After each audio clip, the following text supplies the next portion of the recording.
Today, we are here with Nicosia Anderson. Did I pronounce your name correct? You did. Thank you so Okay, much. awesome.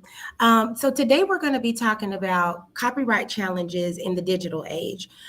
This is a panel discussion regarding content creation and how it relates to copywriting. And it'll be general, but I wanted to introduce first my guest. Um, my guest is Nicosia Anderson. Nicosia is a business and intellectual property attorney. She's been a intellectual property attorney for the last 9 years. She assists primarily women creatives who want to legally protect their income producing ideas. She safeguards businesses and brand assets to ensure their intellectual property is secure and not stolen, allowing the business owner to creatively operate in their genius and not be robbed of what's rightfully theirs. She serves clients in this space throughout the United States. So I would like to formally say thank you for coming on today to share your knowledge with us. I'm very excited about this. My name is Nikita Lamar, and I am a attorney in the Houston area. Um, IP is a newer area in my firm. My firm is multidisciplinary. And so I wanted to start providing information via live streams, bring on my colleagues who have a lot more knowledge in some of these areas than I, so that we can learn from each other and also put out information for others so that they can learn how to protect their work. I know, Nicosia, you have a lot of business owners on your timeline, as I do as well, a lot of content creators on both of our timelines. So hopefully this will be of some benefit for them. I don't know if you hear, this is live, so you may hear my dog in the background.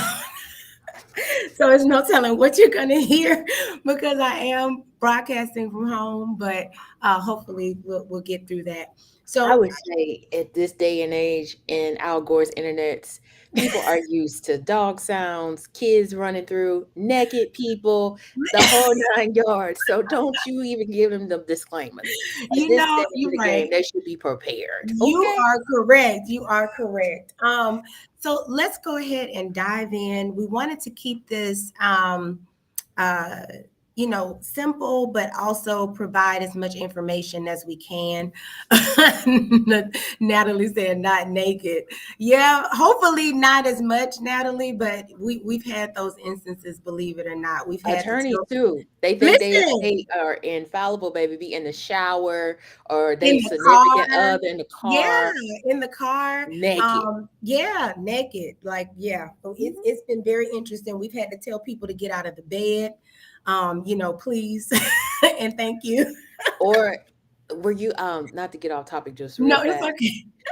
Girl, did you see the post the other day from the lady said that she was doing a deposition and the witness was getting her track sewed in?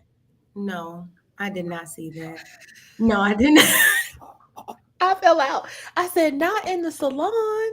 No, no, I didn't see that one. I But was like, this a whole new level. But listen, and somebody did not have a conversation about what this is supposed to look like when you're, in these legal internet proceedings. streets. Yeah, Yeah. I don't know. But Listen. another thing about being in these internet streets is you still have to protect the things that you produce. So that's one of the key things that we are here today to talk about is protecting the things that you produce on Al Gore's internets. And Exactly. it's under the lens. Now we're going into copyright field. So, Exactly. and you're a content creator, right? So let's Yeah, talk about yeah, let's content. talk about it. Let's Talk talk about about content copyright creation. law and the content creator. Let's do it. All right, let's do it. So, in general, I know when people have thought about copywriting, I know that one thing that they have often heard, and we do say this as well, is that a copyright exists automatically in an original work, right? As soon as it's Correct. created or fixed. So, what that means is if you're a visual artist and you paint something, then as soon as that's created or fixed, and we'll talk about what fixed means later, as soon as it's created, then a copyright exists in that original work. But as the owner of that work, you can enhance your protection by registering your work and registering it as a copyright. It's not mandatory, but in the US, in order for you to be able to enforce whatever you're going to call it, like if you're going to call them your exclusive rights over that particular copyright, then you would have to have had it registered. I mean, there's other ways around it, right? But registering it would be the best bet if you want to enforce those exclusive rights. That's just kind of a general. I'm going to go into the definition, but I do want to ask, did you have anything that you wanted to add? Oh no, you got it, girl. All right. So let's talk about a brief definition of a copyright. So a copyright, we know, is a type of intellectual property. It protects original works, like we talked about before, of authorship, as soon as it's created or fixed in a tangible form of expression. So I wanted to break that down a little bit and talk about original works of authorship. What is that? So works of authorship are works that are original and that were independently created by a human author. And they have some degree of creativity. They say a minimum degree of creativity, which is a lot of latitude there, right?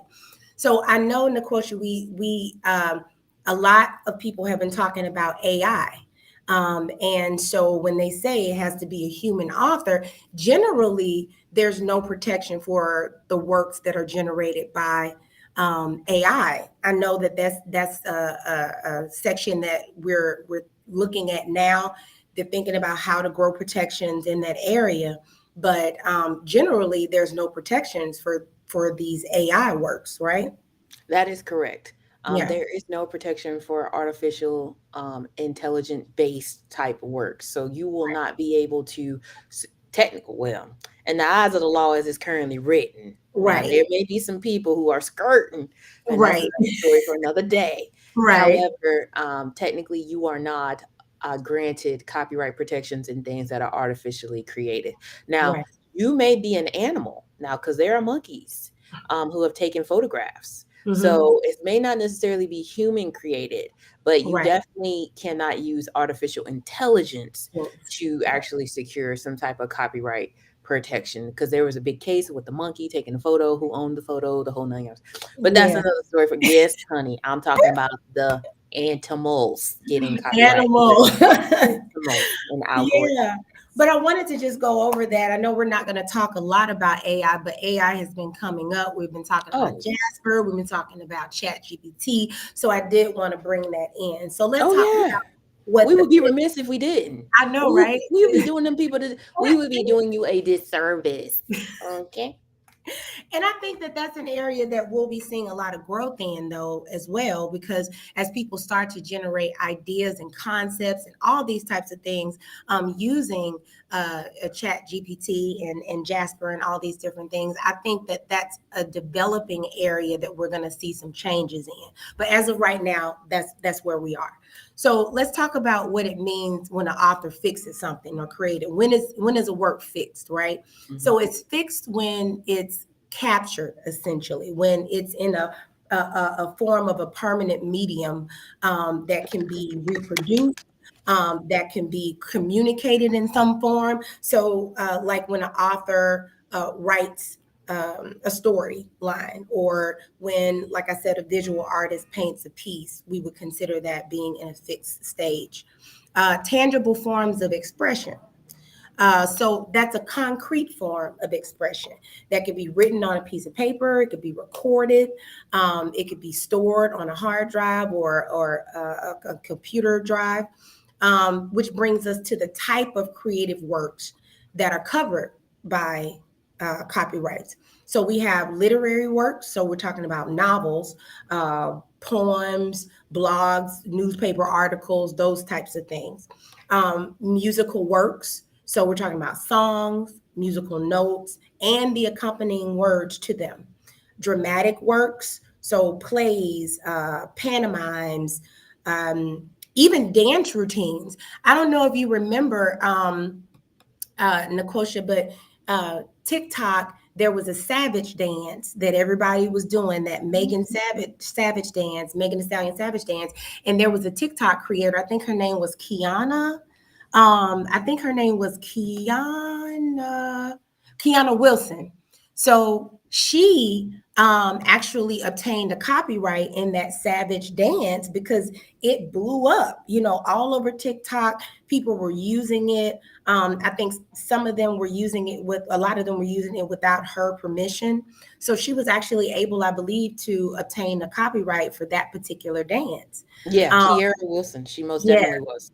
yeah. So those are just some areas in which we have some protections or, potentially have protections under copyright.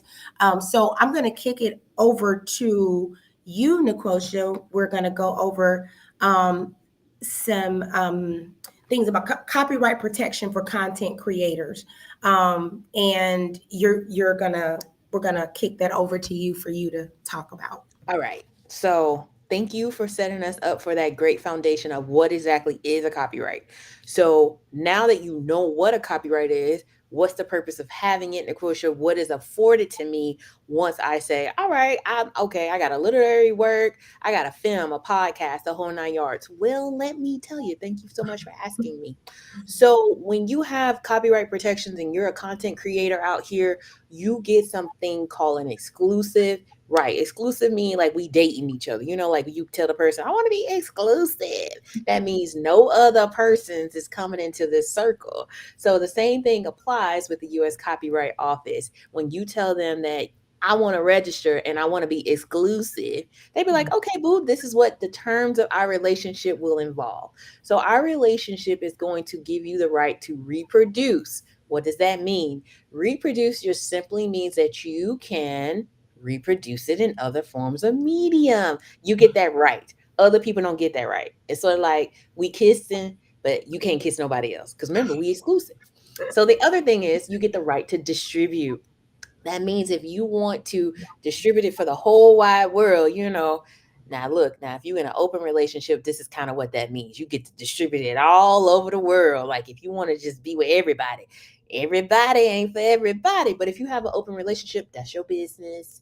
Shout out to Tabitha Brown. That's your business. That's not my business. But the Copyright Office says it is your business. And if that's what you choose to do, you can. Now you can register the copyright and you don't have to spread it low and spread it wide if you don't want to. You literally could keep it to the chest, but you do have the right. All right. So the next thing is display. Ow, what that mean, girl? That means you get to be all outside and show the world. So if you have a photograph, if you have a portrait, if you have a book, if you have a film, a podcast, or whatever those things, you get to display it to the world if you want to. You get to tell everybody, I'm the owner. This mine, this right here belongs to me. So these are some things that are exclusive to you as a copyright owner. Now you get this and the right to transfer. That's another thing. If you're in a relationship with the U.S. Copyright Office and you say, I created this thing, look, we go together now, we together, like real bad, like real bad, we go together. So if you go together with the Copyright Office, they're going to tell you that you get the opportunity to transfer. Let's say I don't like this relationship and I want over him over there. I want her over there. I want them over there. You can actually transfer the copyright over. And the Copyright Office will be like, oh, so this is like an exchange, like, an exchange marriage. Okay, so we swapping out. So that's kind of what that looks like. That is what the opportunity to transfer, you get that right. So how does it actually apply to the type of content that I provide?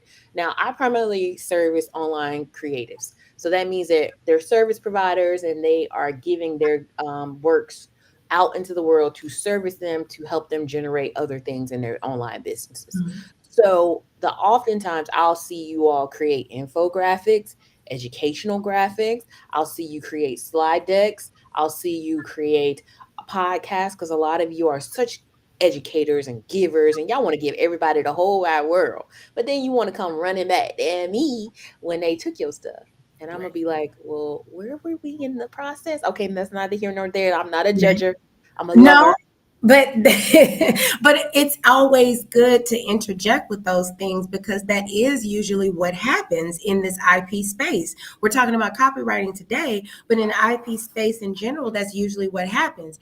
We put the information out here, do things like this, or maybe one-on-one consults, things like that, and we do tell you guys, look, if this is something that you're holding to the chest and something that's making you money, then you want to invest on the front end, and make sure that you invest in those protections. But unfortunately, sometimes that doesn't happen. And then after the fact is when we see them, when there's been an infringement, right?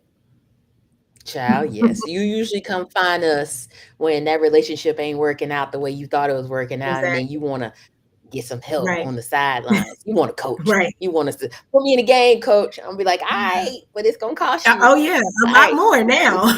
a lot more Yeah. now. So I always tell people to follow my simple framework. It is very simple. We create, the meaning you create the things that is eligible for copyright. Then we move over to protect. We need to protect it. And that doesn't always mean copyright protection for everything. There's levels to this. And we can talk about that in a conversation and then we share. So remember, it's like Child Protective Services, CPS. CPS. I need you to protect your baby. Create, protect, and then we share. But ultimately, once you do get into the land of I'm ready to share, I'm ready to, how does this apply to my work, my specific work, Nicosia? So let's say you are a service provider and you have a particular slide deck and you got a little interest with your slide deck. And you be like, if someone has this slide deck and they start selling it on their own, I mean, word for word, copy for paste, period for period, I'm going to feel some type of way. Then that lets you know that more likely than not, you are in the land of, I need to go to copyright world. I need to protect it. And when that happens, then what we need to do, my friend, is copyright it because it's eligible. It is a fixed medium. It's in a slide deck. Ain't nobody going, I mean, that's how we going to find it. It's an expression. You're educating. So, all right. And I'm the author. Boom. I didn't met all the preliminary requirements for a copyright and all the stuff came from me. I mean, I don't have to go out here and get the permission of somebody else because all the thoughts and ideas came from me. I'm the author. That's me. That's all right. Cool. So we check that off. Now we need to make sure that we put it in the way that the U.S. copyright will receive it, and boom, we fix that problem. So that is copyright protection for the typical online service provider. But let's say, oh, no question, I ain't doing that, girl. I'm out here. I'm making songs. I'm the real deal around here. Beyonce, come holla at me. I got the song for you. If that's you, then you still want to write out your song lyrics. You want to get them secured with a copyright because that is eligible. So it's an idea. You want to talk about how Tom, Dick, and Harry left you and the cat took the cat too. That's your song. I mean, you got a melody, all of that. So the words would be protected. You singing the song would be protected. And so that's two different copyrights. You see what I did there? Because you would get the copyright for writing, being the writer. Right. You will get the copyright for performing the audio, Right. Hey, I can't hold a tune. You don't want me to sing. But what I'm saying is those are two different copyrights. So this is just a clear and concise example of how your creation is integrated in the land of copyright. There is nothing yet you can do. There is nothing that you can say that can change that. So we want to make sure you are aware that copyright is available to you. And in the grand scheme of things, copyright is one of the entry level forms of IP. And she's like what I call the silent but mighty. Mm-hmm. She is that girl. She is the one, she's the oldest form of intellectual property protection in the United States. She was created, she was created in the 1700s. And so she's that girl. Mm-hmm. So you want to make sure that you are using that girl because she strong but mighty, because everybody like trademark, trademark, trademark. And don't get me wrong, I am very much so about everybody needs to have a trademark, Mm-hmm. but you need to have a full comprehensive Exactly. protection strategy. Right. So let's not just focus so much on trademark. Let's learn about copyright. So if you're watching this, watching a replay, hey, go ahead and put in the comment section where you're checking in from so we'll know. Hey, replay people. And if you're live, go ahead and check in and let us know where you're checking in from. But if this is you, you're in the right space. Right. That was amazing. And I do want to ask you a question because Come I do on. have something that comes up a lot and I would like to know how you usually respond. When you have you ever had someone to come in and they say, "Well, I'm okay as far as the copyright because I've mailed it to myself." Do you still get people to do that? Oh my God, this poor man's copyright. This The poor poor man's man's copyright. copyright. And Let I me tell you. Okay, yes. It's not that's not how you get copyright protection in the United States. right. That post date envelope, oh, I mailed it to myself, and so the post office post dated it, Mhm. and it's gonna apply to me. Yeah. And I'm like, oh my God, hi Sandra I from know from that's Sandra Toronto. Toronto. Sandra is my muse. Aw, Sandra is my hi, muse. I love her. Sandra. She is amazing. She inspires me. She is my living, breathing muse.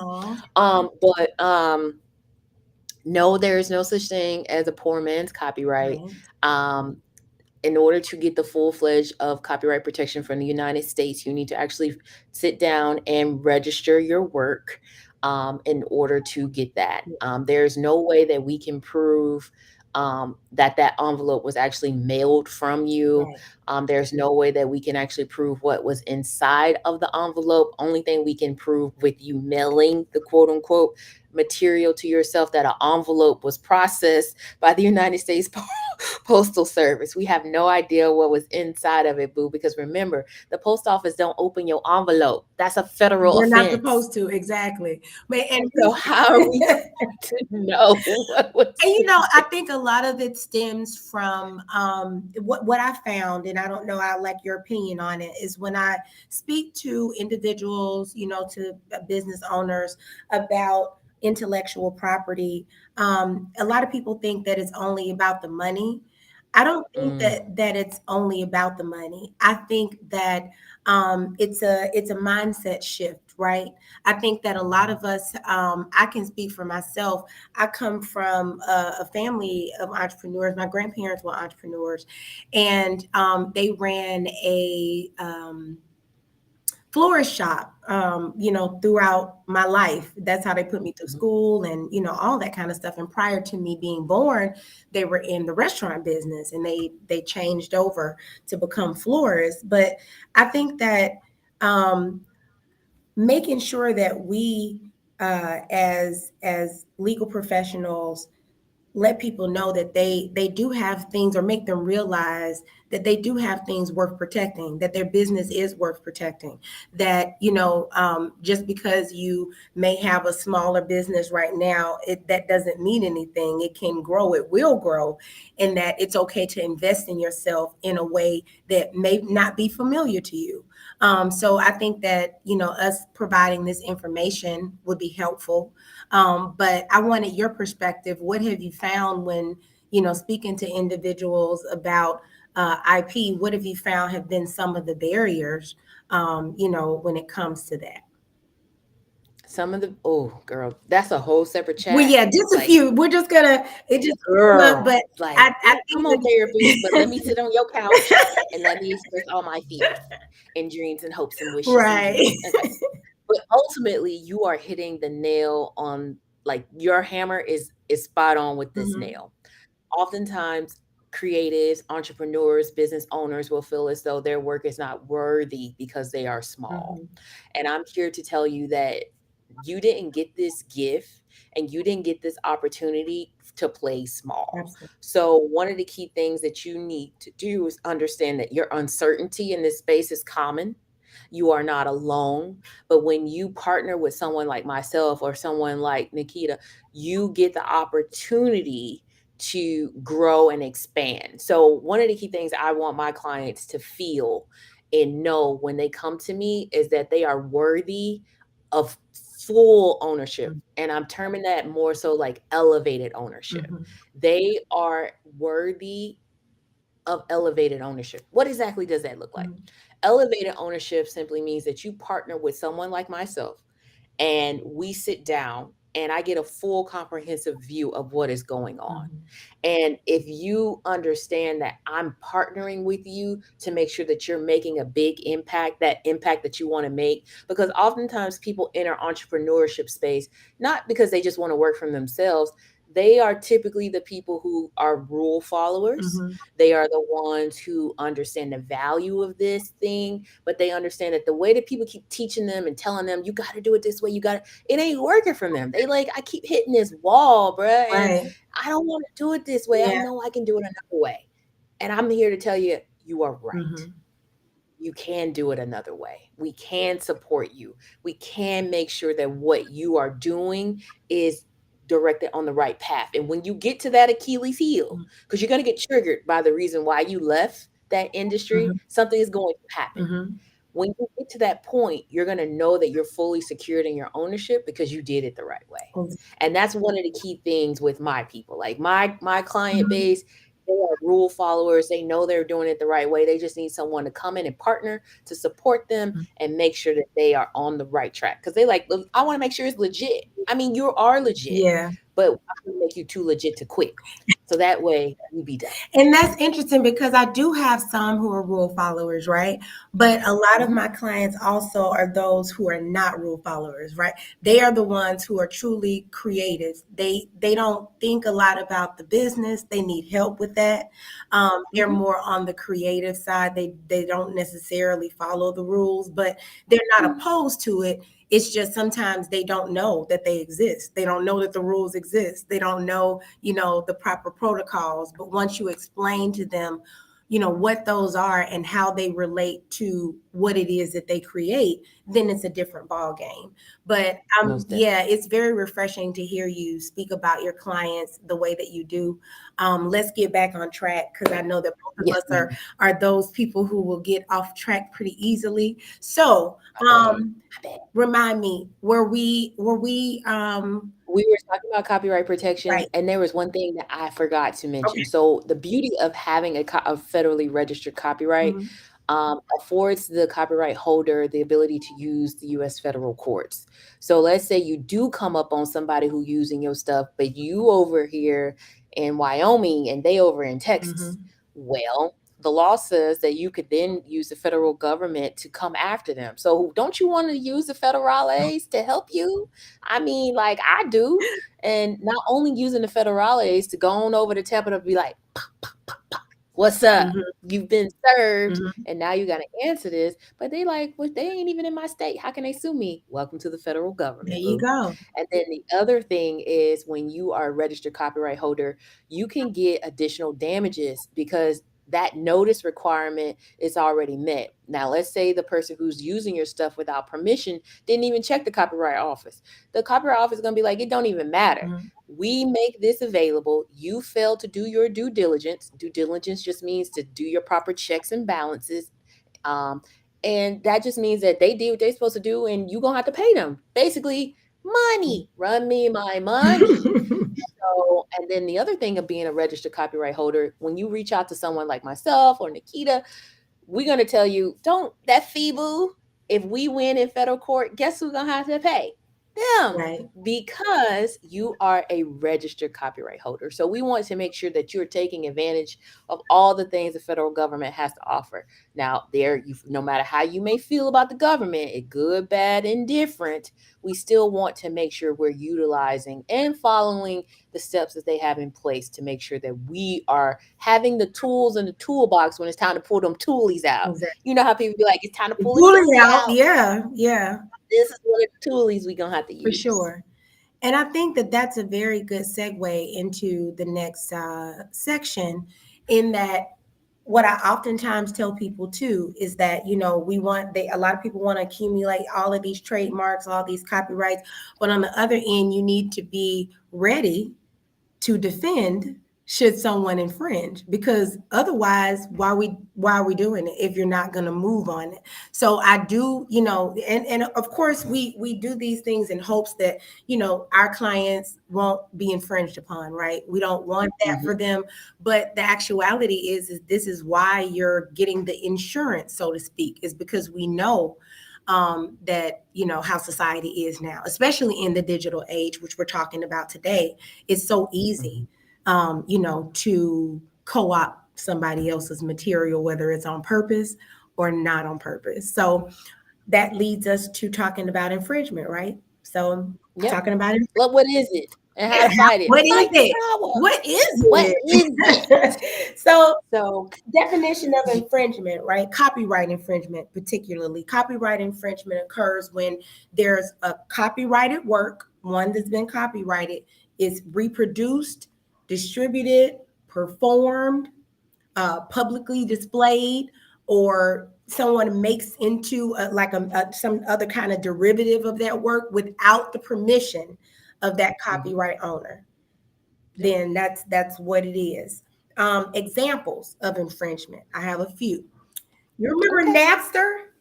You remember Napster? Who don't? What was, I mean, what was the other- LimeWire, breaking all LimeWire. types of folks' That's the- computers and everything. we always go to Napster, right?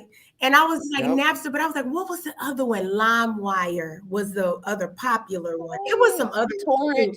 People getting the torrents, Yeah. downloading the torrents. You don't really know You what don't you know what you're download. downloading. And actually, I'm not going to go into it, but afterwards, I'll tell you about the case that happened with that, because it's some criminal charges came out of that. But that's true.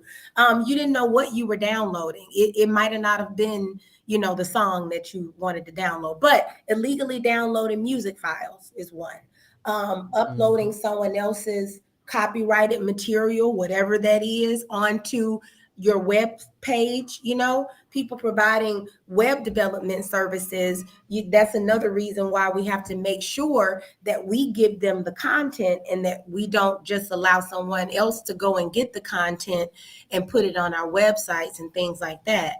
Because you don't know where they're getting the information from. It could be that they're just swiping it from another site, because that's happened before. Oh yeah. Downloading licensed software from an unauthorized site. I know some people. Some of y'all right now got an unauthorized version of Microsoft right now. Some of you got an unauthorized Microsoft right now. That's infringement.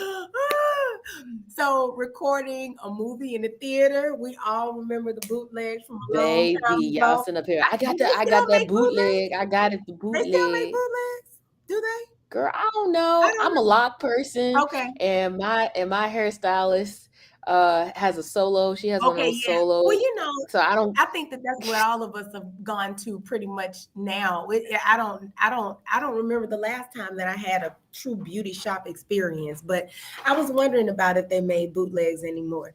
But selling merchandise that includes copywriting images, text or logos. And I've been working with some visual artists lately, and there is quite a bit of infringement in that area as well. People really? Yes, I was surprised. People will take a person's work and then they will just maybe make a minor change, which we know that that's not enough. You make a minor change to it and they're posting it as if it's their work, or they are collaging things. So they'll take pieces from other artists and then collage them together and then say that this is mine. It's interesting. I like the space, being in the visual artist space, because I love art, but it is interesting to see the different ways that infringement happens in that area, because I would think, well, these are visual artists, they do their own thing, but no, it's a lot of people who've been appropriating. So that's interesting. But those are some ideas of what, or how infringement comes up. So let's talk a bit about the negative impacts of infringement, or what could possibly happen if someone infringes on a copyrighted work. So anyone found to have infringed on copyrighted work, you could be liable for damages, right? And I think is it up to 30,000 for each one? Baby, that statutory thing is a little, unless the actual rule book is in front of me, I can't quote it offhand. But either way, you're gonna get some money. Money. Damages just mean money. So when we say damages, we don't mean like broken glass. Yeah, whatever. no, that's Damage money. means money. Yeah, that's money. And so you can of course be fined that way. You can have other legal penalties, civil damages, court costs, attorney's fees, because we talked about how to handle that if you have to go to litigation, through litigation. All of those things are possible. So some negative impacts when you look at, well, what are some negative things when it comes to copyright? And one thing that I think of is the potential loss of income, to a client if their copyright is infringed upon. That's money potentially that's out of their pocket that's going to somebody else who infringed upon their work. And that could be from a course, like you said, someone selling a course, to someone producing art, a loss of authenticity, as it relates to having a lower quality consumer good, or something that's like substandard, as opposed to it being something that's from the person who originally created it. Those are a couple things that I think of when I think of negative impacts on society as a whole, and on the person that's being infringed upon. But I'd like to know what you think, Nicosia. What are some negative impacts potentially that you can think of when we talk about infringement? Time. That's Time.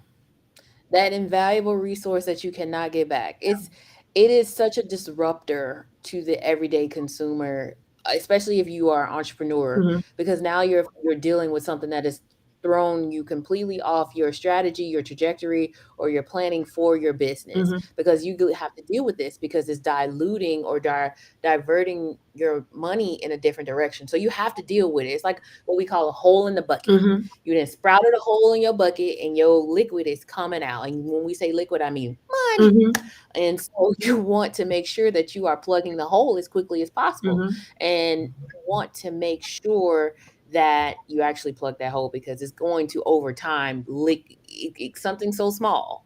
I mean, think about the Hoover Dam, for example. The Hoover Dam is massive, and it has these little holes that over time the water leaks out of. And you're like, oh, it's just so small. But over time, is going to empty the bucket. Exactly. And we don't want, and as an entrepreneur, your resources and your capital is extremely valuable, because unless you out here, Banking. going to the Right. moon, blowing up rockets and stuff, Right. blowing up, money is just not freely available. So one of the negative impacts of infringement is it's costing you money and time. Another thing is it can dilute your brand. It can dilute your brand Mhm. in a way that could cause you additional money. It cause you additional efforts. And I'm not just talking about with that one particular piece of asset.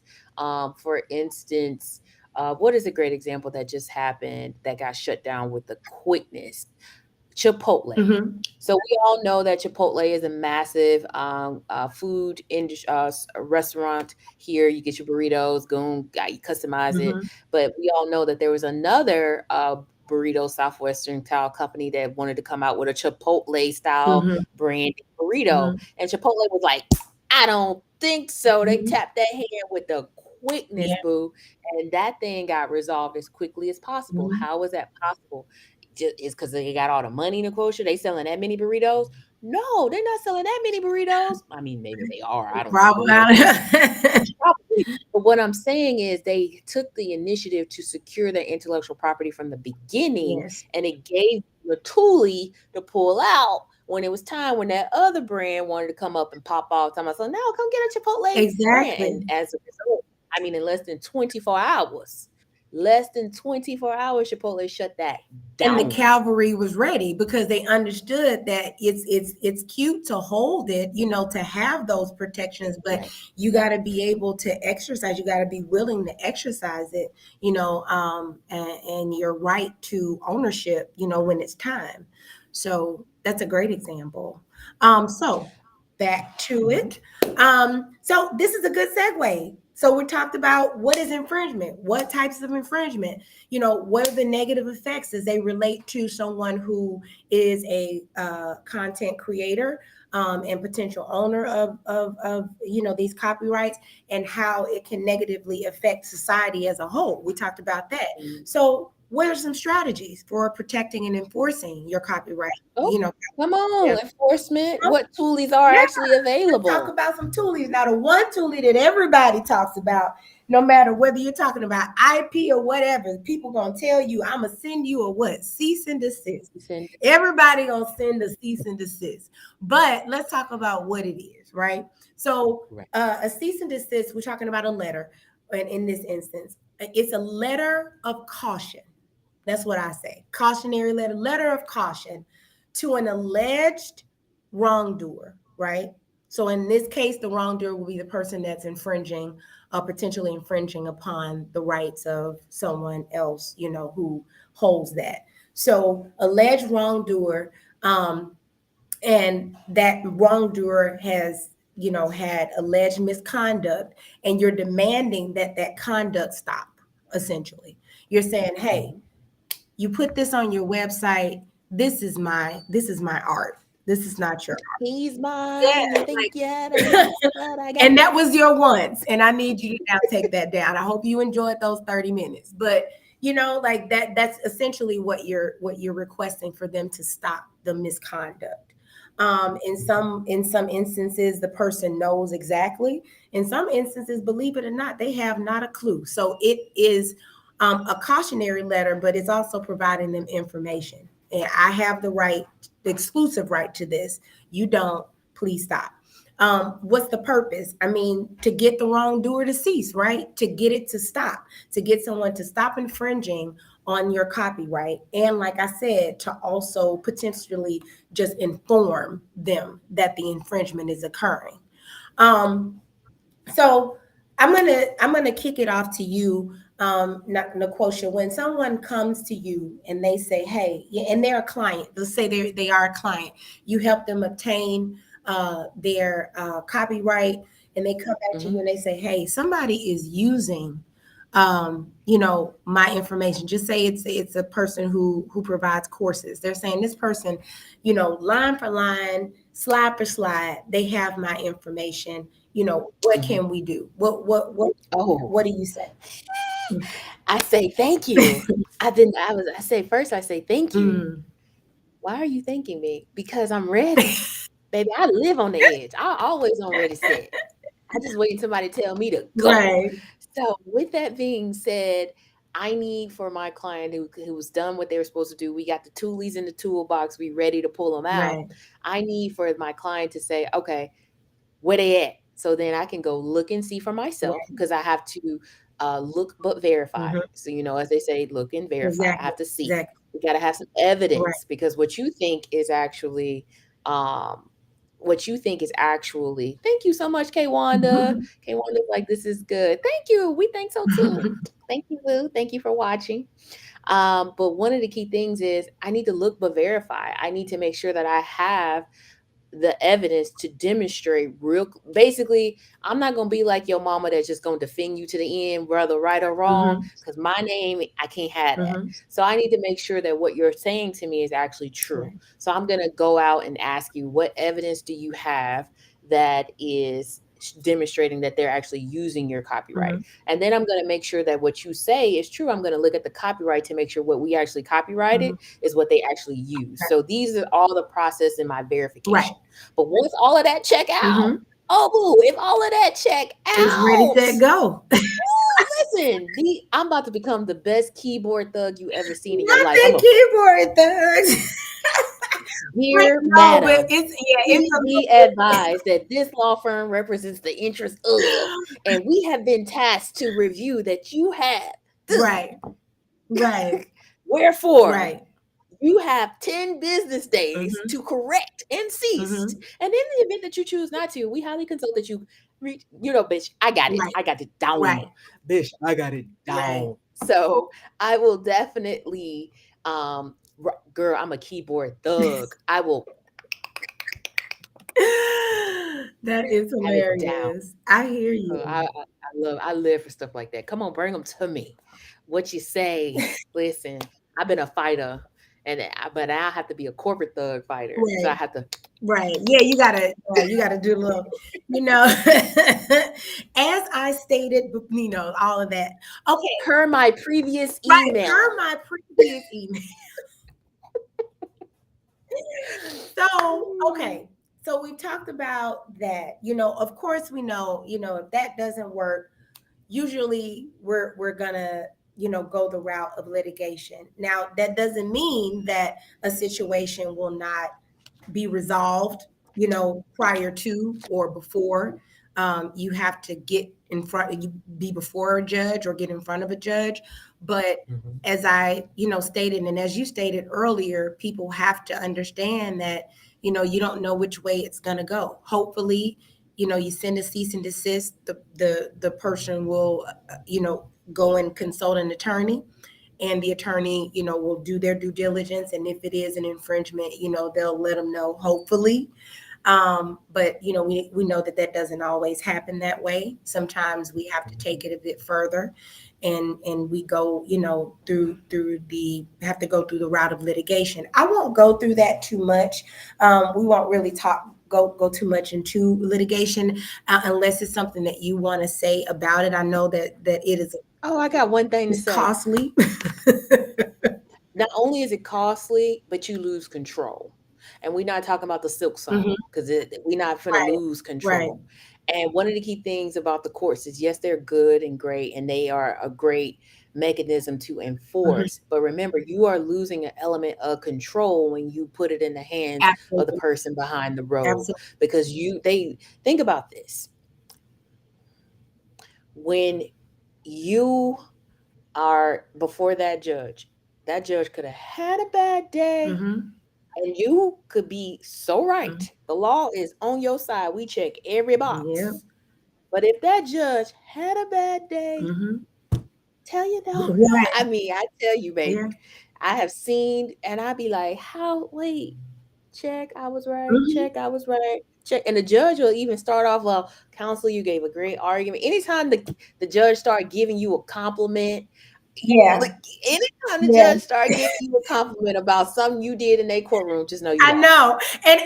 But that's why it's usually a dead giveaway. I don't like it when they say both of you did a good job, because then you like, okay, well, that thanks, but who No, but when they when single they you single out for, you out, you always oh, worry. You like, oh oh, Lord. ain't no worry. It's a signed, sealed, delivered. You lost. But yeah, It but no, it yeah. ain't going the way you Yeah. wanted to go. I mean, But I tell people that ultimately, all the time, even because, like I said, my practice is multidisciplinary. Usually I'm saying this on the family law side. I say that all the time. You do not know. I can tell you, I've been in front of this judge before. This is how I've seen he or she, they react. But that does mhm, not mean on that particular day at that time that they're going to do what I think that they're going to do. Sometimes they exactly. do the exact opposite, and I have no idea. It's no rhyme or reason for it. So you No. are absolutely correct, because that is exactly what I say, and it can be applied to other kids. But we're talking about IP today, is that you lose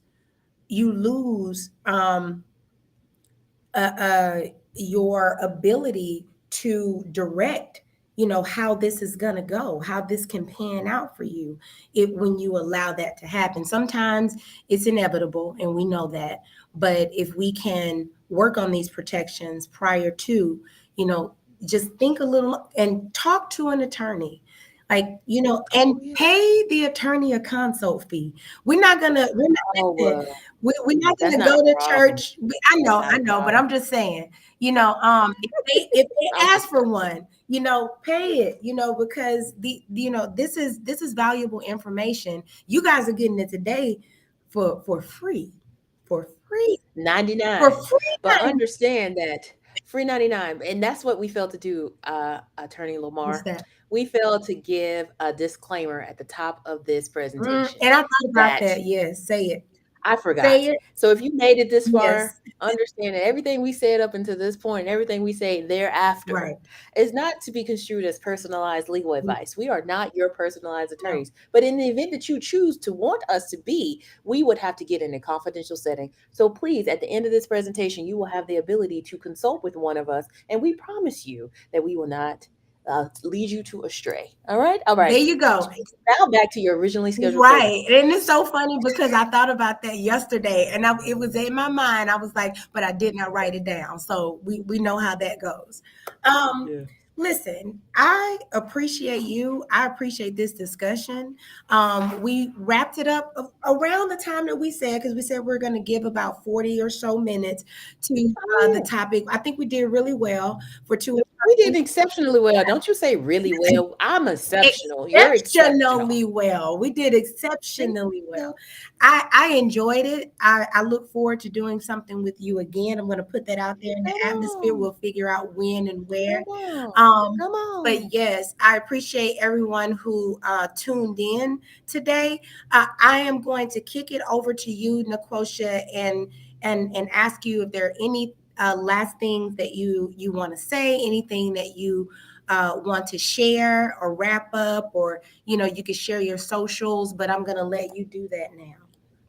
Oh, sure, no problem. So I am always available on the internet. I'm just going to go ahead and send, if that's okay with you, prepare something so that people could, reach out to me. If you are interested in having a consultation with me, I am so down to do it. I am one of the core values that I have is that I want you to feel seen, supported, and empowered in your business making decision. You are worthy of elevated ownership in your business. You are making a big impact, and we want to secure that legacy, okay? And in order to do that, we need a full comprehensive plan and not just immediately jumping to copyright and trademark, because there's some things that we need to do. And remember, I told you in this presentation about child protective services. So we need to make sure we are protecting your baby. What is that? Creating, protecting, and then we're sharing. And there's value in understanding how that all comes together. So let me just go ahead and let you see what you. So there is a QR code now on your screen. Go ahead and scan it with your phone. If you cannot scan with your phone, just simply Google Nicosia. My name is at the bottom, Nequosha. I'm the only one in the world. Thank you, Mom. And therefore, if you need to find me, I am available on Al Gore's internet. I promise you, I will help you. And if I cannot, I probably know somebody who knows somebody who knows somebody who can. How about that? Exactly. How about that? Nikita, do you want the people to contact you I too? You want them to do, I find you too, do, boo? yes.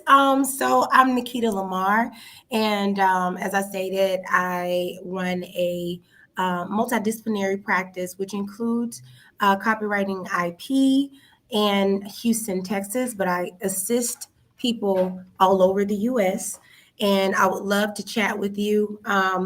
One of the things that I absolutely enjoy and love on that side is watching people work in their purpose, watching people do what it is that they love, create what it is that they love, and giving them the tools to protect those things.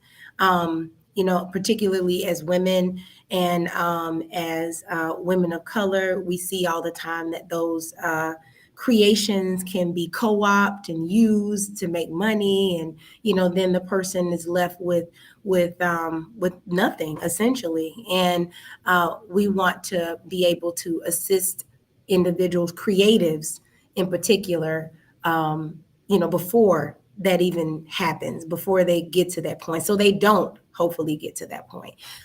You can reach me. Nicosia has so kindly put my QR code at the top, goes to my website where you can book a consultation with me.